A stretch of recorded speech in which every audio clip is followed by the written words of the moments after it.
ভাই আগামী নির্বাচনে ভোটটা আমারে দিয়েন। কোদাল মার্কা আইছে ইনশাআল্লাহ। এরপরে আরেকজন আসছে ধানের শীষ নিয়া, কয় ইনশাআল্লাহ। আরেকজন আসছে দাড়িপাল্লা নিয়ে, কয় ইনশাআল্লাহ। আরেকজন আইছে রিক্সা নিয়ে, কয় ইনশাআল্লাহ। আরেকজন আইছে মই নিয়ে, কয় ইনশাআল্লাহ। ভোট কি সবাইরে দিব না একজনরে দিব? কে কারে ভোট দিবে তার দিলের মধ্যে আছে না, কিন্তু মুখ দিয়া কইছে কি? এখন এই ইনশাআল্লাহ কি আসলে কইছে না নার বদলে কইছে? আমাদের অভ্যাস এরকম অনেকের আছে যে সে করবে না, কিন্তু মুখের উপরে না বলি কেমনে, এই জন্য ইনশাআল্লাহ কইয়া চালায় দেয়। অনেক সময় শব্দ ব্যবহারের কারণে এর ওজন আমরা নষ্ট করে ফেলি, অথচ ইনশাআল্লাহ এটা কত বড় গুরুত্বপূর্ণ শিক্ষা আমাদের জন্য যে নবীজি এটা বলেন নাই, এতে কিন্তু গুনাহ হয় নাই। আবার নবীজির এটা মনে করার কোনো সুযোগ নাই। আমি আপনি এই যে রোজার মাস আসতেছে, রোজা রাখছে রোজাদার, দুপুরবেলা দেখে যায় রে সামনে তো মজার মজার খাওন, এখন ভুলে গেছে রোজা নাই, রোজা যে আছে ভুলে গেছে, পেট ভইরা খাইছে।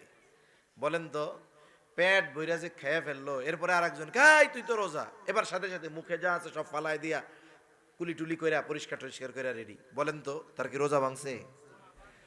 আমার আপনার মতো মানুষ ভুলে পেট ভইরা খেয়ে ফেললে রোজা ভাঙে না।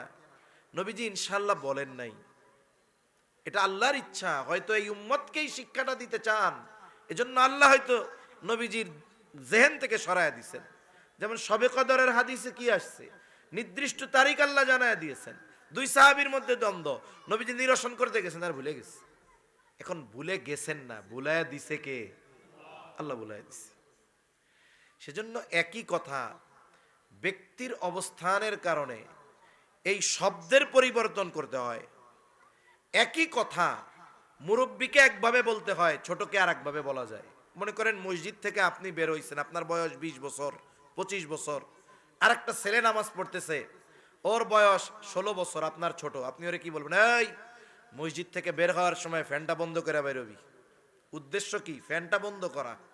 কিন্তু আমার চেয়ে যদি বয়সে কেউ বড় হয়, তারে আমি কি বলবো? ওই ছোটরে যা বলছি তা বলতে পারবো? কারণ তিনি বড়, তিনি সম্মানিত। এই ক্ষেত্রে তাকে আমি কিভাবে বলতে পারি? চাচা হলে চাচা, ভাই হলে ভাই, দাদা হলে দাদা, যে চাচা মসজিদ থেকে বের হওয়ার সময় ফ্যানটা বন্ধ করে বের হলে ভালো হয়। উদ্দেশ্য এক, ফ্যান বন্ধ করা, কিন্তু ব্যক্তি ভিন্নতার কারণে কথার ভিন্নতা হয়ে যায়। এজন্য অনেক শব্দ আছে সাধারণ মানুষের সাথে যেভাবে বলা যায়, নবী রাসূলদের শানে ওরকম বলা যায় না। এটা আমাদের দেশের অনেক মানুষ বুঝে না। অনেক মানুষ না বুঝে নবীজি নবী রসুলের শানে, সাহাবা একরামের শানে এমন ভাবে কথা বলে মনে হয় যে ওনার বন্ধু আর নয় ভাই, এরকম লাগে। তো যাই হোক, আল্লাহ সবাইরে সহি বুঝ দান করেন, বলি আমিন। তা নার বদলে ইনশাল্লাহ ব্যবহার করব না আমরা। তাহলে তিনটি প্রশ্নের একটি প্রশ্ন হলো ওয়ায়াসআলুনাকা আনির রূহ।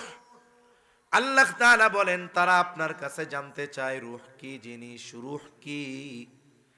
আল্লাহ তাআলা জবাব দেন কুলির রূহু মিন আমরি রব্বি।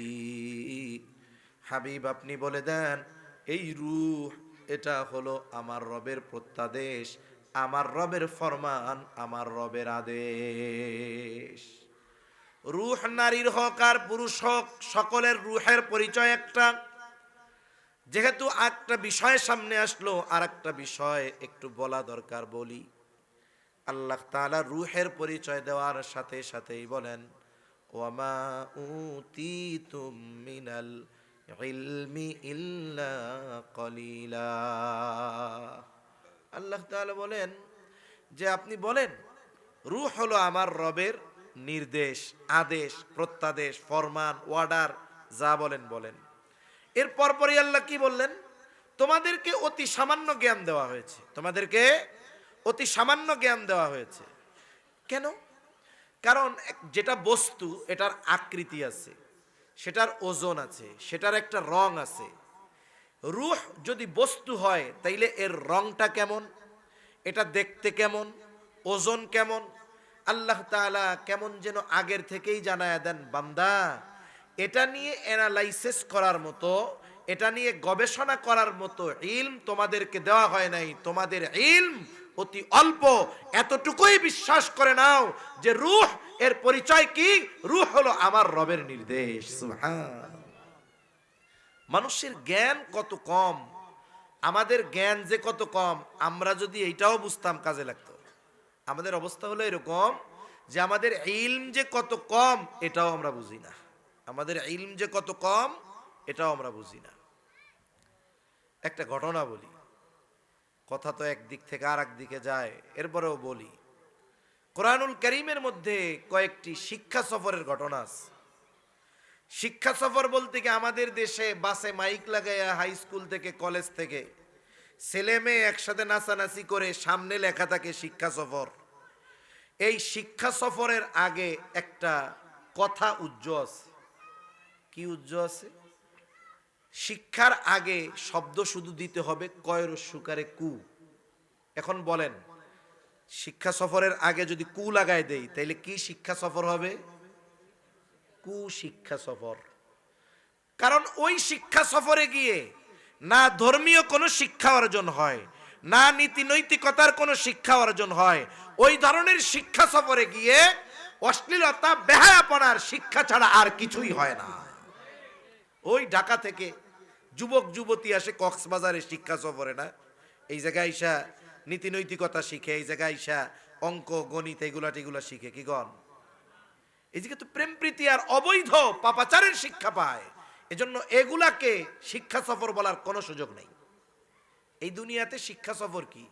ইলম অর্জনের সফর, দাওয়াত ও তাবলীগের সফর, হজ উমরার সফর, এইগুলা হলো শিক্ষা সফর।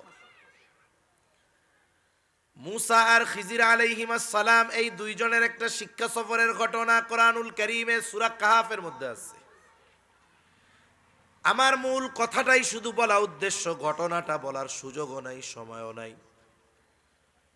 যখন দুইজনের সফর শুরু হইল শর্ত নিয়া যে মুসা আলাইহিস সালাম খিজির আলাইহিস সালামের কোনো কর্মকাণ্ডের ব্যাপারে প্রশ্ন করতে পারবে না। তবে আল্লাহ যে মুসা আলাইহিস সালামকে পাঠাইছেন খিজির আলাইহিস সালামের কাছে, কেন, কোন উদ্দেশ্যে, এটা তো খিজির আলাইহিস সালামকে আল্লাহ তাআলা জানায় দিয়েছে। এই সফরটা হলো ইলম কেন্দ্রিক সফর। ওই প্রশ্নের সূচনা সবচেয়ে বড় আলেমকে। মুসা আলাইহিস সালামের স্বাভাবিক জবাব আমি। জবাবটা এক দৃষ্টিকোণ থেকে ঠিক আছে, তাহলে এটা ইলমকে কেন্দ্র করে একটা সফর। সফর দুইজনের শুরু হলো, দুইজনে বার নৌকায় একটা সমুদ্র পাড়ি দিচ্ছে, নৌকা চলতেছে। হঠাৎ একটা দৃশ্য দুইজনের চোখে পড়লো, দুজনেই দেখতে পাইল সমুদ্রের মধ্যে একটা পাখি উড়ন্ত অবস্থায় সমুদ্রের সাথে ঠোঁট লাগায়া পানি পান করতেছে। খিজির আলাইহিস সালাম এইবার মুসা আলাইহিস সালামকে বলে, ভাই মুসা, আল্লাহ তাআলার ইলম যদি গোটা সমুদ্রের পানির সমপরিমাণ হয়, আল্লাহর ইলম যদি গোটা সমুদ্রের সব পানির পরিমাণ হয়, আল্লাহ তাআলার ইলমের তুলনায় গোটা সৃষ্টি জগতের ইলম ওই পাখির ঠোঁটে লেগে থাকা এক ফোঁটা পানির চাইতেও কম। তাহলে মানুষ আমরা আমাদের ইলম কত কম এটা আমরাও বুঝি না। তাই আল্লাহ বলেন যে রূহ আমার আদেশ, এটা নিয়ে এত গবেষণা চিন্তা না কইরা এটা এর উপরেই ছাইড়া দাও, কারণ এটা বোঝার মতো জ্ঞান তোমাদের দেওয়া হয় নাই, তোমাদেরকে অতি সামান্য জ্ঞান দেওয়া হয়েছে। আর আমাদের অবস্থা কি? আমাদের জ্ঞান যে কত কম এটাও আমরা বুঝি না। তাহলে কথা বলতেছিলাম যে আল্লাহ তাআলা নারী আর পুরুষের মধ্যে মৌলিকভাবে কোনো তারতম্য রাখেন নাই। আর নারী হোক আর পুরুষ হোক, তাদের মৌলিক জিনিসটা যেটা, সেটার নাম হলো রূহ। আল্লাহ তাআলা রূহ সৃষ্টি করেছেন একজন থেকে, সাথে সাথে রূহের পরিচয়ও আল্লাহ তাআলা দিয়েছেন একটা। তবে ইবাদতের প্রতিদান দেওয়ার ক্ষেত্রে আল্লাহ তাআলা কোনো তারতম্য করেন নাই। কেন করেন নাই? কারণ মৌলিক দিক থেকে নারী আর পুরুষের মধ্যে কোনো তারতম্য নাই। এখন আসেন, ঈমান ঠিক আছে, আমলে সালেহ দ্বিতীয় শর্ত। এখন এই আমলটা তো আমলে সালেহ হতে হবে। সব আমল প্রতিদান পাওয়ার উপযুক্ত নয়, সব আমল দুই জগতে প্রতিদান পাওয়ার উপযুক্ত নয়। তাই বুজুর্গানে দিন বলেন ওই আমলগুলোই আল্লাহর কাছে প্রতিদান পাওয়ার উপযুক্ত, যেই আমলগুলো কয়েকটি শর্তের আলোকে হবে। আমি শুধু এই শর্তগুলোর কথা বলে অল্প সময়ে আলোচনা শেষ করে দিব। কারণ যদি আমার আপনার জীবনে এমন হয় আমি আপনি আমল করলাম কিন্তু ওই আমলের মধ্যে এই শর্তগুলো না থাকার কারণে আল্লাহ তাআলার কাছে কবুল হলো না, তাহলে কিয়ামতের দিন আমার আপনার ওই আমলগুলোর ব্যাপারে আফসোস আসবে, কিন্তু সেদিন করার কিছু থাকবে না।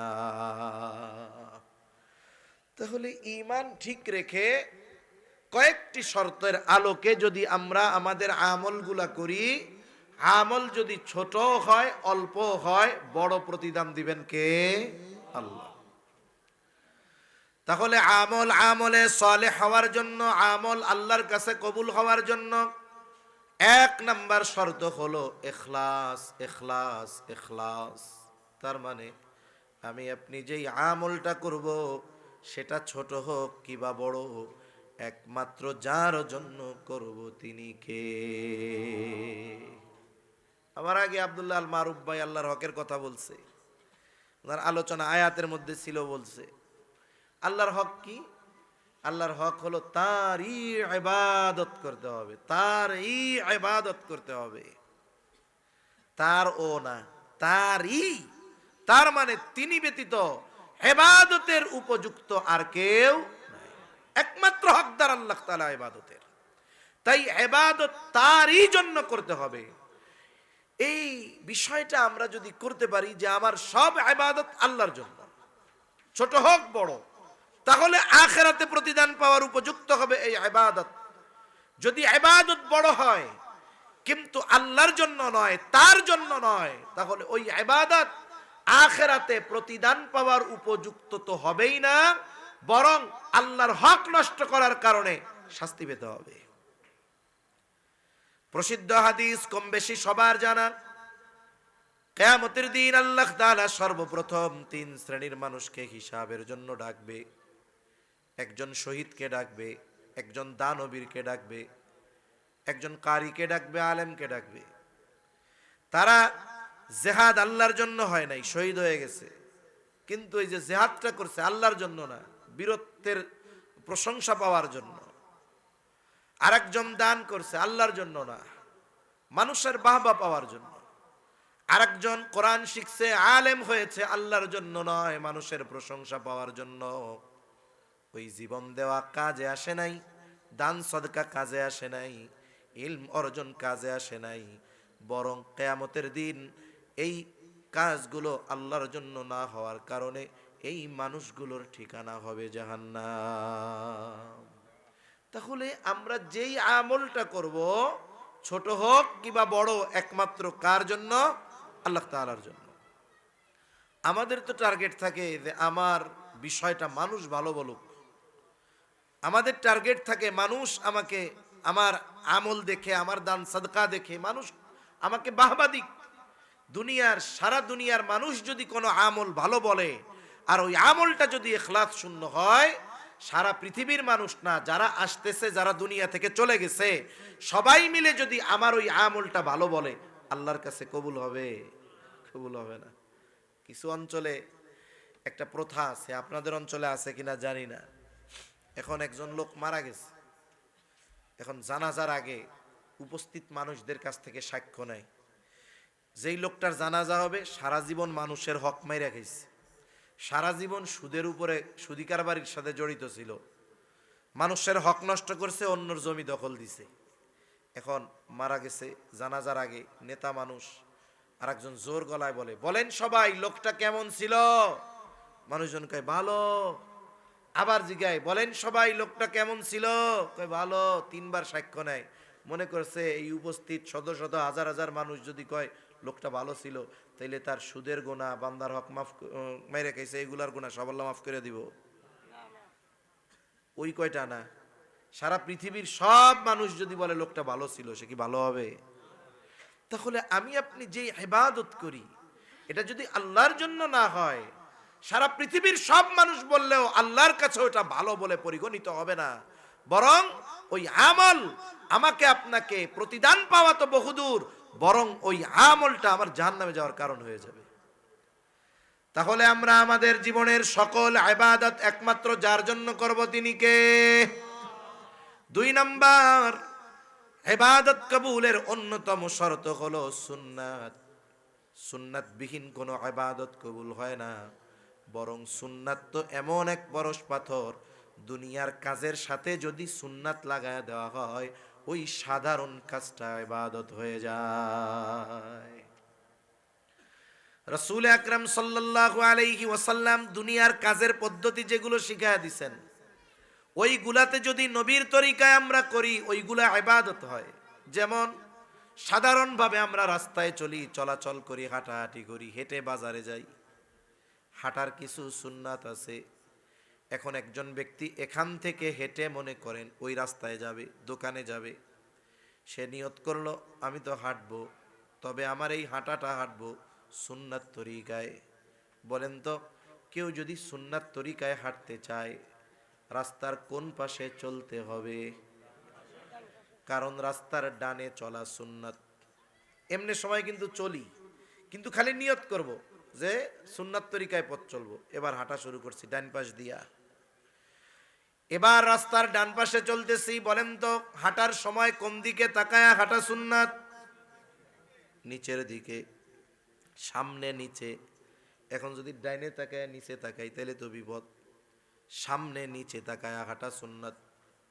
হাঁটার সময় রাস্তায় যদি কোনো কষ্টদায়ক বস্তু থাকে ফেলে দেওয়া সুন্নাত। শুধু সুন্নাত নয়, রাস্তা থেকে কষ্টদায়ক বস্তু সরায়া দেওয়া ঈমানের শাখা। রাসূল আকরাম সাল্লাল্লাহু আলাইহি ওয়াসাল্লাম বলেন ঈমানের 70-এর উপরে শাখা আছে, আর এক বর্ণনায় 77টা শাখা আছে। এর মধ্যে সর্বোত্তম শাখা কি? ফাআফযালুহা কাউলু লা ইলাহা ইল্লাল্লাহ। ঈমানের সর্বোত্তম শাখা হলো লা ইলাহা ইল্লাল্লাহ বলা, আর সর্বনিম্ন শাখা হলো রাস্তা থেকে কষ্টদায়ক বস্তু সরায়া দেওয়া। চলার সময় আমি দেখলাম একটা কলার শুকলা বয়ে আছে, এটা কষ্টদায়ক বস্তু না? যে বেটার পা দৌড়ানোর সময় কলার শুকলার উপরে পড়বে ও বুঝবে যে কি কষ্ট। এখন আমি ওইটারে আস্তে করে সরাই দিলাম, আরে আমার কোনো ভাই যদি পড়া যায় কষ্ট হবে। ইমানের পরিচয়। তাইলে যেই লোক কলা খাইয়া শুকলাটা রাস্তায় ফেলাইলো সে কিসের পরিচয় দিল এটা কোন? হ্যাঁ, এজন্য অনেক সময় আমরা মানুষকে নিজেদের অজান্তে কষ্ট দেই। কষ্ট দেই যে এটা আমরা মনেও করি না। এ কাজগুলো ঠিক না। তাই চলার পথে যদি কোনো কষ্টদায়ক বস্তু সামনে পড়ে এটা ফেলায় দেওয়া। রাস্তা যখন চলতেছি যদি রাস্তাটা সমান হয় কয়েকবার লা ইলাহা ইল্লাল্লাহ বলা, কমপক্ষে কয়েকবার বলা। রাস্তা যখন একটু উঁচু হবে অথবা কোনো সিঁড়ি দিয়ে উঠবো, এক সিঁড়ি হোক আর 2 সিঁড়ি হোক, উপরে উঠতে আল্লাহু আকবার বলা। আমি নিচে নামবো, এক সিঁড়ি হোক, এক হাত হোক আর লিফটে হোক আর যেভাবেই হোক সুবহানাল্লাহ বলা। বলে এইভাবে যদি আমি আমার রাস্তা চলি, বাড়ি থেকে বাজারে গেলাম, এই রাস্তায় চলাচলটা সুন্নাত তরিকায় হওয়ার কারণে এটা আমার আমল নামায় ইবাদত বলে যোগ হয়ে যাবে। অথচ সাধারণভাবে এই আমল আমরা করি, হাঁটি আর কি, কিন্তু নিয়ত আর সিস্টেম অবলম্বন করলাম, ইবাদত হয়ে গেল। লাইট নিভাইয়া ঘুমাই, এটাও ইবাদত। নবীজি সাল্লাল্লাহু আলাইহি ওয়াসাল্লাম বলেছেন রাতে ঘুমানোর সময় বাতি নিভাইয়া ঘুমাইবা। এখন তো কারেন্টের লাইট, ওই সময় তো আর কারেন্টের লাইট ছিল না। ওই সময় আরবরা জ্বালাইতো জাইতুন দিয়া বাতি জ্বালাইতো তারা। বাতি যদি জ্বালায়া ঘুমায় কমপক্ষে 2টা সমস্যা। 1 নম্বর সমস্যা এটা হলো অপচয়। একজন মানুষ যখন ঘুমাবে তার তো আলোর দরকার নাই, বেহুদা বাতি জ্বললে অপচয় হবে। আর আল্লাহ বলেন ইন্নাল মুবাযযিরিনা কানু ইখওয়ানাশ শায়াতিন। অপচয়কারী শয়তানের ভাই। দ্বিতীয় বিষয় কি? একটা সময় আমাদের অঞ্চলে ছোটবেলায় অনেক ঘটনা এরকম ঘটছে। তেল দিয়া বাতি জ্বালাইতো আগে, বাড়ির মালিক ওই বাতি বন্ধ না করে ঘুমায় গেছে। রাতের বেলায় ইঁদুর বের হইছে। ইঁদুর যখন বের হয় বিড়ালে আক্রমণ করে, একটা লড়াই চলে। ইঁদুর বা বিড়ালের আঘাতে ওই তেলের বাতিটা পড়ে গেছে। গোল বাতি গড়ায়া গড়ায়া বাড়ির বেড়ার সাথে গিয়া লাগছে। এখন না বিল্ডিং টিল্ডিং অনেক কিছু, আগে গ্রাম অঞ্চলে, আমাদের অঞ্চলে হয়তো পাট খড়ির বেড়া ছিল বেশি, বাঁশের বেড়া, হোগলার বেড়া, এগুলো অল্পতে আগুন ধরা যায়। অনেক বাড়ি শুধুমাত্র এই অসতর্কতার কারণে বাতি নিভায়া ঘুমায় নাই, এই অসতর্কতায় বাতির থেকে আগুন লেগে ঘর বাড়ি পুড়ে সব ছাই হয়ে গেছে। অনেক সময় হয়। তা এখন তো কারেন্টের বাতি, এইটা জ্বালায় রাইখা ঘুমাইলেও তো অপচয় হবে। নবীজি বাতি নিভায়া ঘুমাইতে বলছেন। এখন আমি তো বাতি নিভাই, সুইচটা অফ করার সময় শুধু নিয়ত করব নবীজি বাতি নিভায়া ঘুমাইতে বলছে, বিসমিল্লাহ বলে সুইচ অফ করলাম, বলে এই সুইচ অফ করাটাও আমার আমল নামায় ইবাদত বলে যোগ হয়ে যাবে। সুবহানাল্লাহ। তাহলে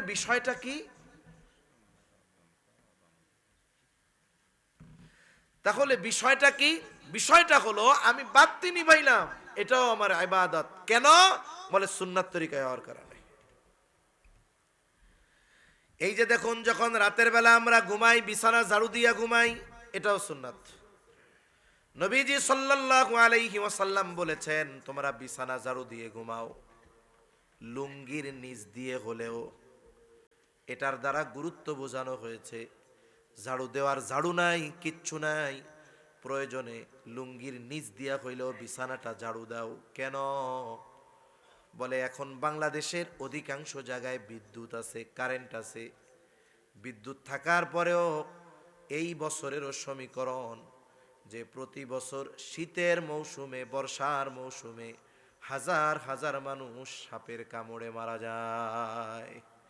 কোন জায়গায়? বলে বিছানায় শোয়া অবস্থায় সাপের কামড়ে মারা যায়। কেন? বলে শীতের দিন এক ধরনের সাপ আছে, সাপ সব জায়গায় গরম তালাশ করে, সাপ শীতের সময় গর্ত তালাশ করে। সাপ গর্ত বানাইতে পারে না, সাপ গিয়া থাকে ইঁদুরের গর্তে। যেই সাপগুলো ইঁদুরের গর্তে যাইতে পারে না, এরা মানুষের লোকালয়ে চলে আসে গরম তালাশ করতে। এক ধরনের সাপ আছে বিষাক্ত, এটাকে আমাদের অঞ্চলের ভাষায় বলে কালাস সাপ। এরা মানুষের বিছানায় চলে আসে গরম খুঁজতে খুঁজতে। বিছানার এক পাশে লুকায়া থাকে, বালিশের আড়ালে লুকায়া থাকে, লেপ কম্বলের আড়ালে লুকায়া থাকে। অনেক ঘরে অনেক যুবক আছে যে শীতের শুরুতে যে কম্বলটা নামায়, শীত শেষ হওয়ার আগ পর্যন্ত আর ওই কম্বল ভাঁজ করে না, ঘুম থেকে উঠা রাখে, আবার যাইয়া গায়ে দেয়। বিছানা ঠিকমতো পরিষ্কার করে না। এখন একটা সাপ যদি কম্বলের মধ্যে লুকায়া থাকে, ও কম্বলটা গায়ে দিল, সাপ নড়াচড়া পাবে, বের হওয়ার জায়গা পাবে না, বিরক্ত হয়ে ওকে কামড় দিবে, ওর জীবন শেষ হয়ে যেতে পারে। প্রতি বছর শীতের সময় হাজার হাজার মানুষ ঘুমের মধ্যে সাপের কামড়ে মারা যায়। কেন? এই বিছানা ঠিকমতো ঝাড়ু দেয় না, একটু নড়াচড়া দেয় না। কেউ যদি ঝাড়ু দিয়ে একটু আওয়াজ করে, নড়াচড়া দেয়, সাপ যদি লুকায় থাকে আওয়াজ পাইলেও বের হয়ে যাবে। অথবা যদি বালিশ টালিশ সরায় একটু ঝাড়ু দিতে যায়, ওর নজরে সাপ বিচ্ছু থাকলে চোখে পড়বে। আহা, ১৫০০ বছর আগে নবীজি কথাগুলো যেন কেমন আজকের জন্য নবীজি বলে গেছে। তাই বিছানা ঝাড়ু তো দেই, দেওয়ার সময় শুধু নিয়ত করব নবীজি বিছানা ঝাড়ু দিয়া ঘুমাইতে বলছে, বিসমিল্লাহির রহমানির রহিম, দিলাম ঝাড়ু, হয়ে গেল ইবাদত। তাহলে ইবাদত কবুলের দ্বিতীয় শর্ত হলো সুন্নাত। ইবাদতের পদ্ধতি নবীজি শিখায়া দিয়েছেন। ইবাদতের পদ্ধতি কিন্তু আল্লাহ তাআলা শেখার নাই, আমাদের পদ্ধতি শিখায়েছেন নবী, আমাদেরকে নবী শিখায়েছেন। কিন্তু নামাজ যেমন, নামাজের আদেশ তো আল্লাহ দিলেন, কিন্তু নামাজের পদ্ধতি কোরআনে আল্লাহ বলে দেন নাই, বরং নামাজের পদ্ধতি প্র্যাকটিক্যাল ভাবে আমাদেরকে মুহাম্মাদুর রাসূলুল্লাহ সাল্লাল্লাহু আলাইহি ওয়াসাল্লাম শিখায়া দিয়েছে। তাহলে ইবাদত কবুলের দ্বিতীয় শর্ত হলো সুন্নাত। তৃতীয় শর্ত ইলম। ইলমবিহীন ইবাদত কবুল না হওয়ার সম্ভাবনা বেশি। কেন? বলে আবেদ যখন ইবাদত করে ইলম যদি না থাকে, এই ইলম না থাকার কারণে অনেক ইবাদত কবুল হয় না। অনেক সময় তার ইবাদত যে হচ্ছে না সে এটা টেরও পায় না। তাই শরীয়তের হুকুম আহকাম মেনে চলার জন্য যতটুকু ইলম দরকার এতটুকু শেখা সবার জন্য ফরজ। সবার জন্য মুফতি হওয়া ফরজ না, কিন্তু নামাজ যে বালেগ তার জন্য ফরজ, নারী হোক আর পুরুষ হোক। বলে নামাজের সব মাসালা তার জন্য শেখা ফরজ। রোজা রাখা ফরজ, বলে যার জন্য রোজা রাখা ফরজ রোজার মাসলা মাসাইল শেখা তার জন্য ফরজ। নাহলে দেখা যাবে রোজা রেখে এমন কাজ করতেছে যে রোজাই হয় না। নামাজ পড়তেছে কিন্তু ফরজ ছুটে গেছে, ও টেরও পায় না। এখন ও যদি টের পাক আর না পাক, ফরজ যদি ছুটে যায় নামাজ থাকবে? তার নামাজ থাকবে না। এজন্য মাসলা মাসাইল জানা দরকার। নামাজের ওয়াজিব জানে না, ওয়াজিব যদি ছুটে যায় কি দিতে হবে? সাউ সিজদা দিতে হবে, নাহলে নামাজ হবে না। এখন ও তো সাউ সিজদা দেয় না। কেন দেয় না? কারণ ওর ওয়াজিব ছুটছে, ও টেরও পায় না। এখন ও টের পাক আর না পাক, সাউ সিজদা দিল না, বলেন তো ওর নামাজ হবে নাকি? নামাজ ভঙ্গের কারণ 19টা, নামাজই জানে না। এখন দেখা গেল তার নামাজের মধ্যে নামাজ ভঙ্গের কারণ পাওয়া গেছে, কিন্তু সে জানে না। সে তো নামাজ পড়ে চিন্তা করতেছে আল্লাহ আমারে মাফ করে দিব, কিন্তু তার নামাজ তো ভেঙে গেছে, সে টেরও পায় নাই। দেখুন, তাহারত সম্পৃক্ত মাসলা মাসাইল গুলো জানা দরকার। গোসলের ফরজ, অজুর ফরজ, অজু ভঙ্গের কারণ, এগুলো জানা দরকার। আফসোসের বিষয়, অধিকাংশ মানুষ আমাদের দেশে এই বিষয়গুলোর ইলম তাদের মধ্যে নাই, অধিকাংশ মানুষের মধ্যে নাই। আবার যদি বলা হয় যে শিখেন, শিখতেও রাজি নাই। তাবলিগে সময় দেন, যাইতে রাজি নাই। আর তাবলিগে যাওয়ার সময় নাই। আরে মসজিদের ইমাম সাহেবরে বলেন যে হুজুর আধা ঘন্টা সময় দিয়া এসার পর পর আমাদেরকে জরুরতে দিন, দিনের জন্য জরুরি যেই ইলম এগুলো একটু শেখায়া দেন, আমরা তাও রাজি নাই। তার মানে কি? আমাদের সময় সুযোগ সব আছে, কিন্তু আমাদের ইচ্ছা নাই। তাই আমরা উলামায়ে কেরামের সাথে পরামর্শ করে যারা জানি না আমরা জানার চেষ্টা করব তো ইনশাআল্লাহ। এই ইলম না থাকার কারণে আমার অনেক ইবাদত হয়তো কবুল হবে না। এই যে রোজা আসতেছে, রোজা নিয়েও কিছু কথা বলা দরকার। আমি তো আরো ভাবছি যে আমার আগে হযরতরা মনে হয় বলছে। এই যে রোজা আসতেছে, অনেক মানুষ দেখা যাবে রোজার মাসলা মাসাইল ঠিক মতো জানে না। দেখা যাবে এই কারণে তার রোজাটা নষ্ট হয়ে গেছে। অনেক মানুষ জানে না, এগুলো জানা দরকার। এক মজলিসে এত কথা তো বলা সম্ভব না। উলামায়ে কেরামের কাছে যাওয়া যে হুজুর আমাদেরকে আপনি রোজার মাসলা মাসাইল গুলো বইলা দেন। যেমন আমি আমার মসজিদে কি করছি, মাসালা তো অনেক অনেক মাসালার মধ্য থেকে 100 না 120টা মাসালা আমি আলাদাভাবে প্রিন্টিং করে আমার মসজিদের দেয়ালে আমি ঝুলাই দিছি। তা বললাম যে দেখুন, মাসালাগুলো অনেকগুলো অনেকের জানা থাকে, অনেকগুলো বলার সময় মনে থাকে না। ওইখানে পার্ট পার্ট দেওয়া আছে, নিয়ত সংক্রান্ত, সাহারি সংক্রান্ত, রোজা ভাঙ্গার কারণ, কোন কাজগুলোয় ভাঙবে কোন কাজগুলোয় ভাঙবে না, কাজা কাফফারার মাসালা সহ এরকম কয়েকটা পার্টে আমি মাসালাগুলো তাদেরকে দিয়ে দিছি। এখন ওই মুসল্লিরা পড়ে। সাথে সাথে আর একটা কাজ করছি, এই 120টা মাসালা প্রত্যেকের কাছে শীট আকারে বলছি যে সবাই নিবেন, এগুলো সবাই পড়বেন। রোজার মধ্যে যে কোনো একদিন আপনাদের এটা পরীক্ষা নেওয়া হবে, আমরা একটা পুরস্কার দিব। এতে কি হইল যে মুসল্লিরা একে তো মসজিদে আইসা এক একদিন এক একটা পাঠ দেখে শিখলো, দ্বিতীয়ত পুরস্কারের লোভে হোক কমপক্ষে মাসালাগুলো সে পড়লো, তার জানা হলো। তাই এগুলো জানার প্রতি আমাদের আগ্রহ সৃষ্টি হওয়া দরকার, আমাদেরও আপনাদেরকে শেখানোর ব্যবস্থা করা দরকার। অথচ অনেক মানুষ ইলমি অজ্ঞতার কারণে তার ইবাদত নষ্ট হয়ে যাইতেছে। অনেক মানুষ এই অবস্থার শিকার। তাহলে ইবাদত কবুলের তৃতীয় শর্ত হলো ইলম। 4 নম্বর শর্ত ইবাদত কবুলের জন্য হালাল খাবার। হালাল খাবার, হালাল খাবার বিহীন ইবাদত কবুল হয় না।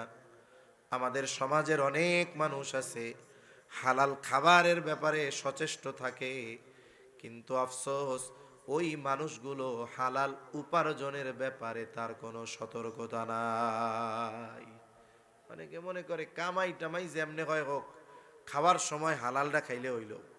এখন দেখুন, এই যে খাবারটার যে সোর্স, যেই টাকা দিয়ে আমি কিনলাম, যেই পদ্ধতিতে অর্জন করলাম, পদ্ধতি যদি ভুল হয় তাহলে ওই হালাল খাবারটাও হারামের মতো হয়ে যায়। এখন 2জন মানুষ জমজম পানির ফজিলতের কথা শুনছে, জমজম অনেক ফজিলতওয়ালা এক পানি।